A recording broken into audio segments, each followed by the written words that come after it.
Hello YouTube, my brothers and sisters around the world. This is Richie Rich here once again, and it's a beautiful day here in Vancouver, British Columbia. Today on Saturday, March 5th or 6th, I believe. Today's gonna be just a quick little thing I'm gonna install here.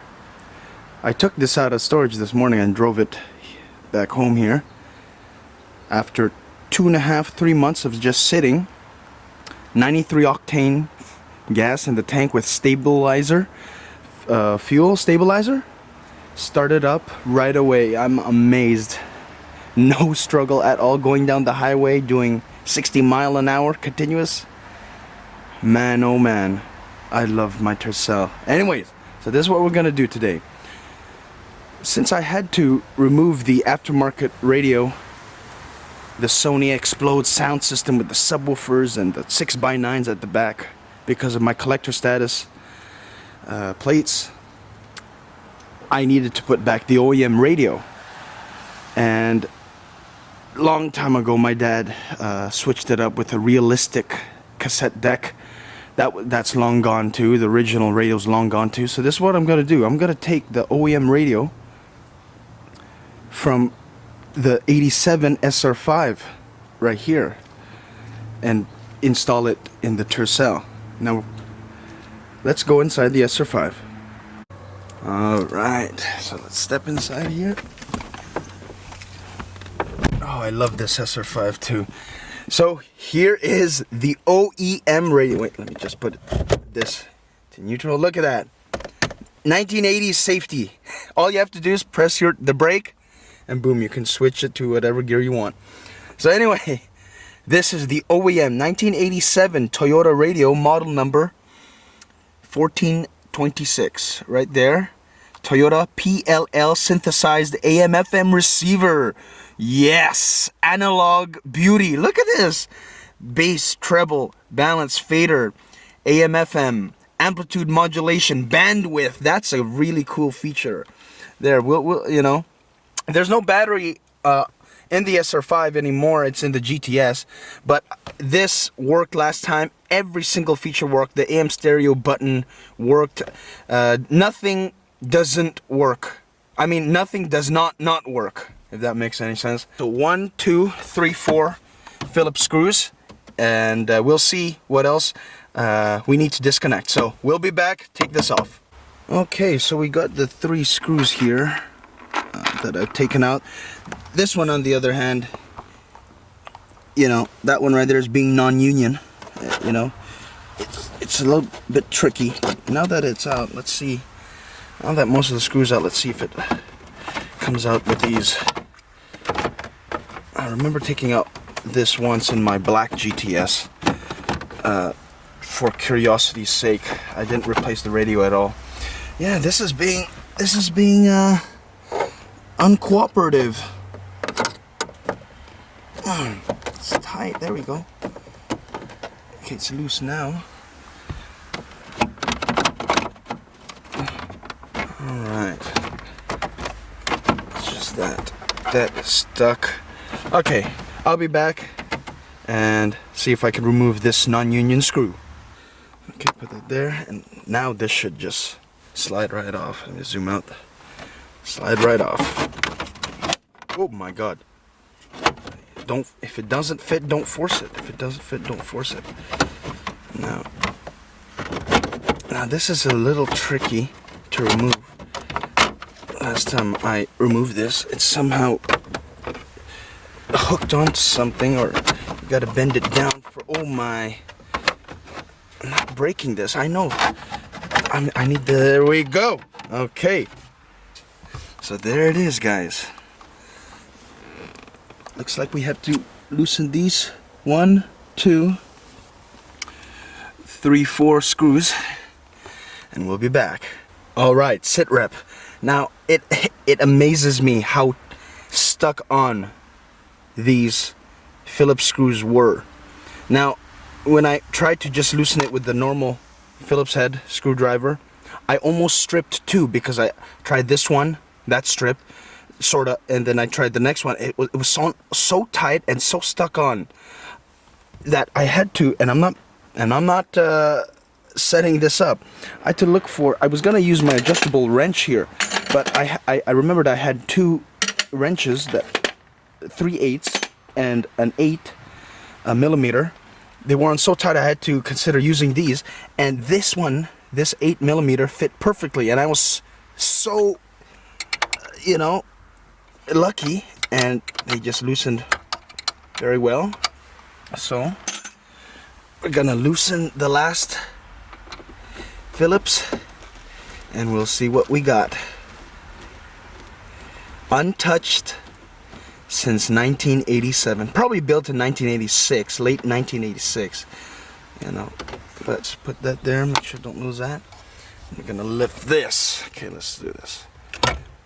Unhook it. Oh man, look at the dust on that. Oops, don't damage anything. Oh yeah, look at that. Tuning range, AM band 530 to 1620, FM, so on and so forth. Fujitsu 10 Limited, made in Japan, 12 volt. Oh man, that's beautiful. That's probably the date when it was manufactured or something. ID date. If we look here at the back, there's the harness. That's universal to Toyotas amongst the late 80s, at least that I know of. And there's the antenna. So we're going to quickly disconnect that. And if I can get one camera, you know, to bend on my friends can help me film. There we go. So I'm going to unhook this.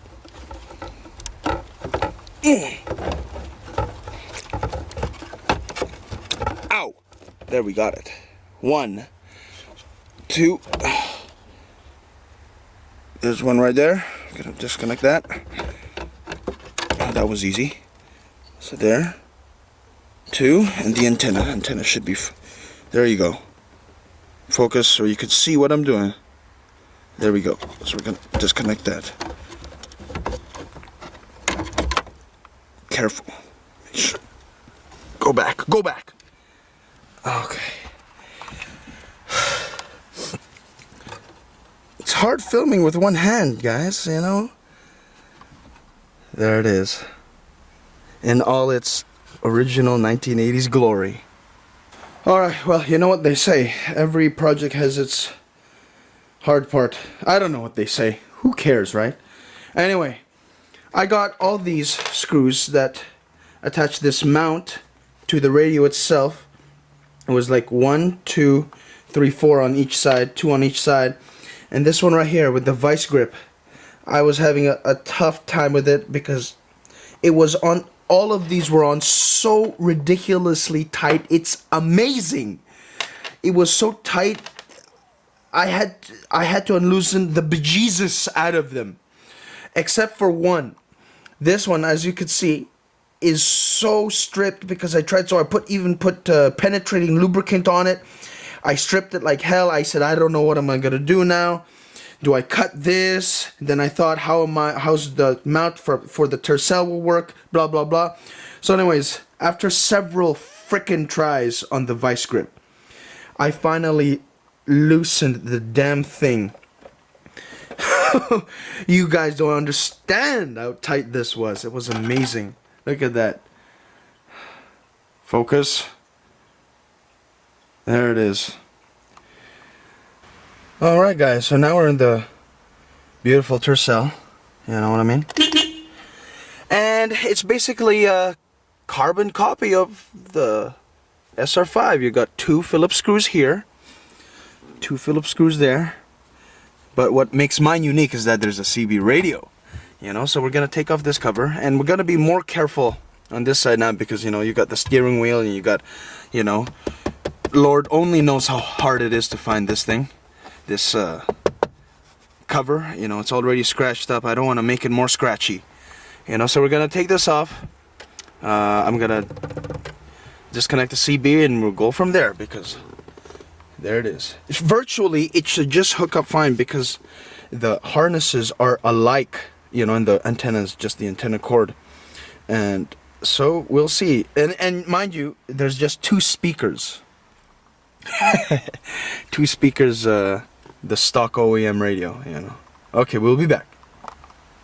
Okay, we got the screws off, and this comes off much easier than the SR5 AE86 style. So we're gonna put this gently over there because that's in good condition. And there you go.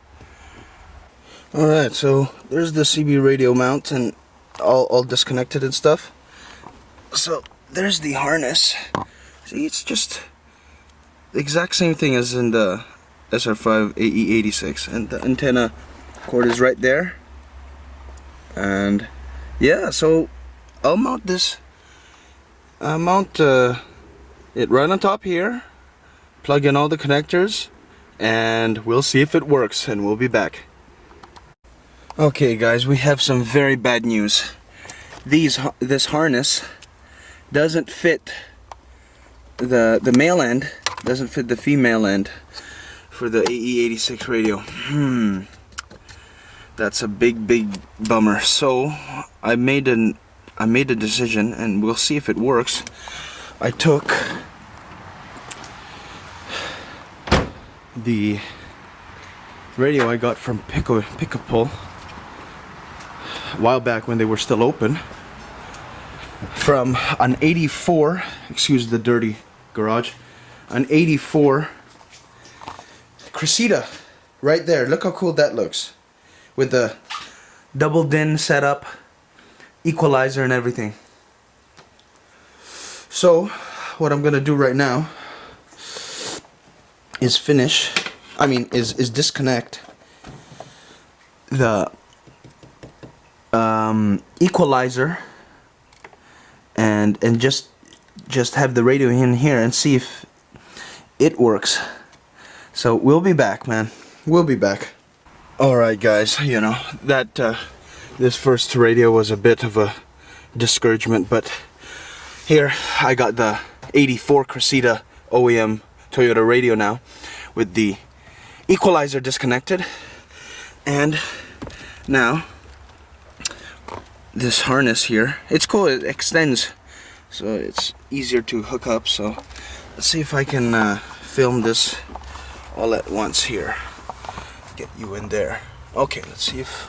Okay, you can totally see me now. So here's the car harness. And so let's plug it in. Let's see if it works. I'm a plug and play kind of guy. Okay, that's a... Shoot. That's a good sign. Let me do that again so you can see. Okay. So one like that. One. Okay. Click. That's a really good sign. And we got this other one here, and it's like that. Click. Oh, there we go. Click. And here's the antenna. Get you in the way. I'm in the way, I mean. Oh, I don't know if you can see what I'm doing. But there's the antenna right there. You see there? Left hand, right hand. Right hand is the female connector. Left hand is the male. Plug that in. Okay. It is all virtually plugged in now. It's on the accessory position now. So we'll see. Oh! But I don't hear any sounds.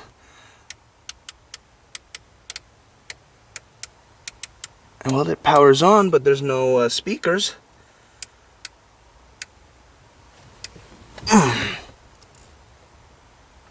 It's off, on, allowed. Well, I'm happy it works, but there's no sound.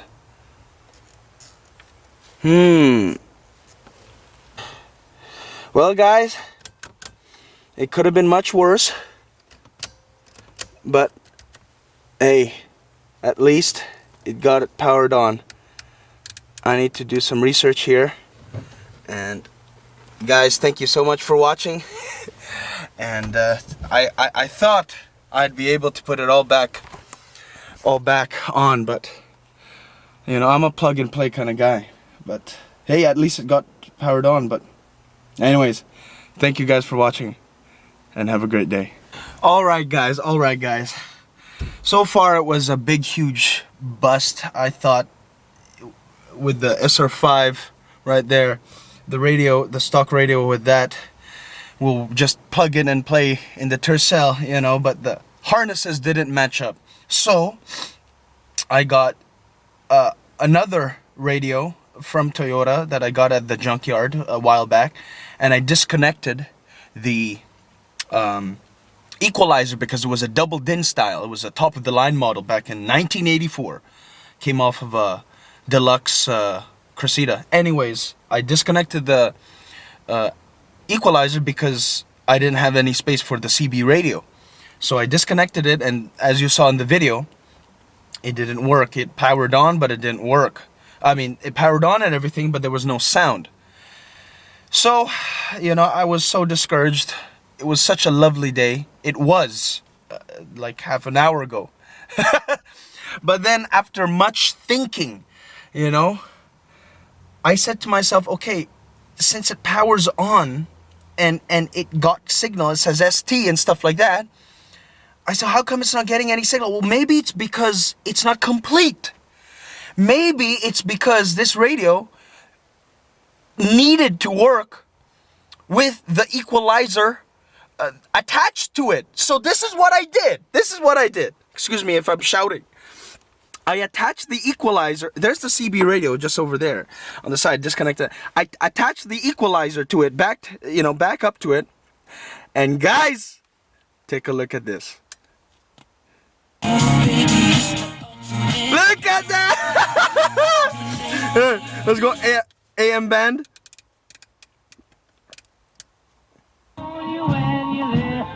Oh my God! It even lights up. I should not feel so all alone. You know the rest of that. Oh man! More bass. Nobody wants to bite on that one, huh? No. Go home. Everybody must go home. Oh my God! Wait, is it on? There you go. Now it's on. 10-14. If you need some money, Too much bass. Too much bass. You talk to our friends over Tweeter. at the Royal Bank of Canada, because guys, I have a very tough decision to make because now it works. Yay! All two front speakers, not even 3.5 inches big.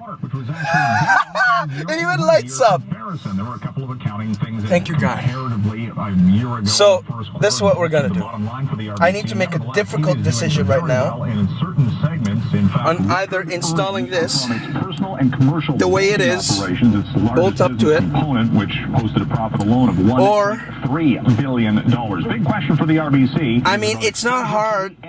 Or do I just look for a double DIN? On results coming out of Alberta and Western. I mean, a single DIN. A little bit of that when the Bank of Montreal and so I have room for the CB radio right there. Very difficult decision to make. Whether to install the double DIN. I love the double DIN. Look at it. It's just so analog glory. It's analog glory. So after much thinking and gnashing of teeth, I have made my decision. And I'm going to show you. Yeah, I decided to put the double DIN 1984 Toyota's OEM stereo in here instead of looking for a single DIN radio. I kept the CB, which is right there, and I'm planning on maybe even making a mount that goes right under there. I don't know. It's on collector plates, so anything custom is, you know what I mean? You know, settle down, you know, kind of deal. But I'm gonna show you. I can't even see myself. So I'm gonna show you. The cassette works, but it plays slow, so I guess the belt needs replacing. But hey, I'll show you that too. So here it is. I'm so happy this works. Check this thing out. How cool does that look? You know, Toyota electronic tuner, Dolby system 5622, and graphic equalizer with amplifier, model number 5705. And here it is. Let's turn this baby on. You know what I'm Look at that. It even has the VU indicators. Everything works as it should except the tape deck. So let's go to FM band.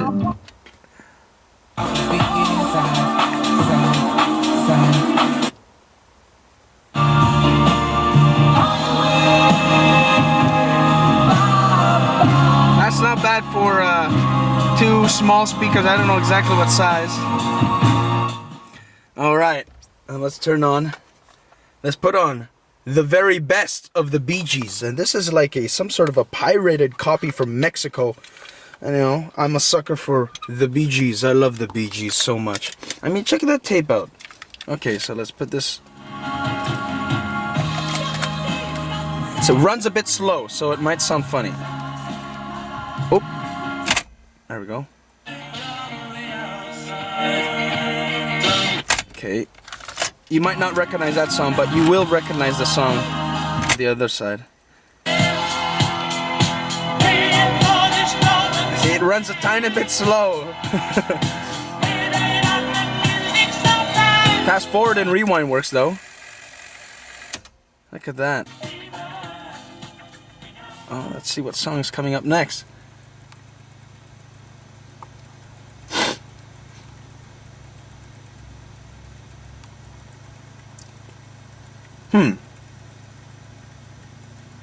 Maybe it's eating the tape up. I have no idea. No. Whoops. That's loud. Let me tell you guys, I haven't had a radio in here since almost a year, so it's shocking to me. Looks like this tape doesn't want to play. Let's try the other side. That's very loud. Anyways, guys, thank you so much for watching, and you know, the moral of this video is don't give up and keep trying. Oh, it's not supposed to sound like that. It sounds a little weird on this. Anyways, guys, y'all have a good one, and God bless. Have a good weekend.